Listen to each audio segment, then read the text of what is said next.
Hey everybody, I'm Thor. I'm one of the owners here at Alpacka Raft, and this is the Mule. We've had this boat in our lineup for quite a long time. It originally started as an XL version of the Classic for our taller and heavier paddlers, where we had a little bit of extra length in the sides and extra room in the footbox. Well, in 2017, we came out with the Narwhal style stern, which has this centerpiece.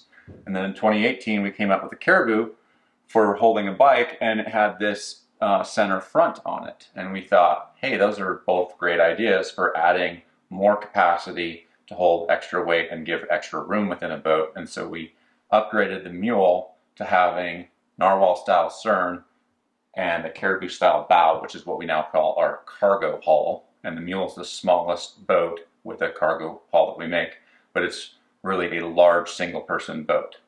Now, I'm a huge fan of the Mule for a few different people. Obviously, if you're in the 6'4", 250-pound category, you're going to love the extra space that you get in this boat and the extra buoyancy you get, especially once you start adding gear to it. The other people that this boat is great for is if you're a little bit smaller, maybe you're 5'8", 5'10", something like that, and you want extra space to bring along maybe a smaller dog, and you don't want the extra weight of like a Ranger, Mule's going to be a great fit for that.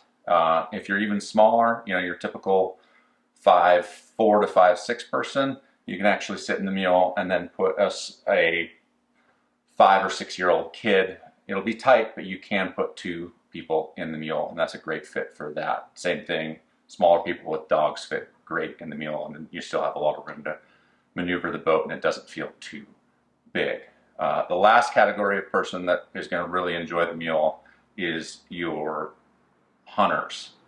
It's on the smaller side of our hunting and our backcountry hunters and anglers series, but it's still a good size, especially if you're doing a lot of walking to get into the area where you're hunting. It's a great size for your caribou, sheep, deer size game. In a pinch, yeah, you can probably pack out an elk if it's not too big in it. Moose, it's going to be too small. So medium-sized game animals packs out great, and because it's a bit smaller than the Ranger and the Forager, it's going to fit in your pack a little bit better, especially when you've got a 10-14 day pack for getting into the backcountry. Mule comes in a few different flavors. This is the open version of the Mule, so it doesn't have a spray deck and it doesn't have a self-bailing floor. It's going to be the lightest, most packable, and simplest version, but if you get into splashy water or white water, water comes over the top, it's going to fill up the boat and you're going to have to dump the boat out to get the water out. So you're going to pick and choose based on that. The decked version is our removable whitewater deck, so you can actually take part of the deck off, so you have kind of an open cockpit, and then you have a whitewater deck, a removable whitewater deck on there, which will keep you much more dry in colder environments. And the self-bailing version has a longer seat and a foot brace in it that keeps you above where the water can come through the holes that have been put in the floor. I like the self-bailing version for warm environments, or especially like a dog, or sometimes packing meat, because the water's going to come in, it's going to drain out, and the boat doesn't get that messy inside. I like the deck where it's cold, and I like the open where I'm not going to get into a bunch of whitewater or splashy water, and I want the lightest, simplest version I can have on that. Your seats, the decked and the open versions both have what we call our classic seat or standard seat. It attaches with a D-ring and a toggle in the floor, inserts into the stern of the boat, which the label always tells you where the stern of the boat is. It's got a inflatable backrest, which attaches to these 2 strap plates back here. The webbing threads through, and then threads back through the tri-glides that are on the little straps on the backrest. We like to install the backrest with the valve facing out. It's perfectly fine to have the valve face towards the front of the boat if you want easier access to that valve. Depends on what works best for you. We've got 4 grab loops in the front, so you can tie down a pack or whatever else you've got back there. We have 2 grab loops in the stern of the boat. You can tie a short piece of line between those 2. It gives you a really nice handle in the back. And it's but also available with or without our cargo fly storage system, which allows you to store your gear inside the boat with a waterproof airtight zipper. Now, if you get the cargo fly, we really encourage you to watch our separate cargo fly maintenance video. The cargo fly is fantastic. It really opens up a lot of storage capacity, but it also requires some specific maintenance to keep it in the best working order. There's a lot more detail, especially if you're a hunter, in terms of how to pack this boat. There's a separate video that we have for the Backcountry Hunters and Anglers series talking about the different boats in that series, how they're best used for hunting and fishing, and how to pack them. And if you want to learn more about that, you should watch those videos.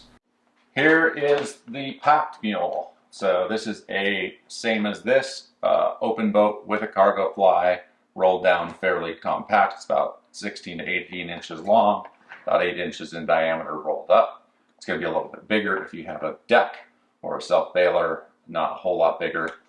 And weight-wise, we're looking at starting at around 7 pounds for the open boat, and then going up to around 9 pounds by the time you put a deck and a cargo fly in it.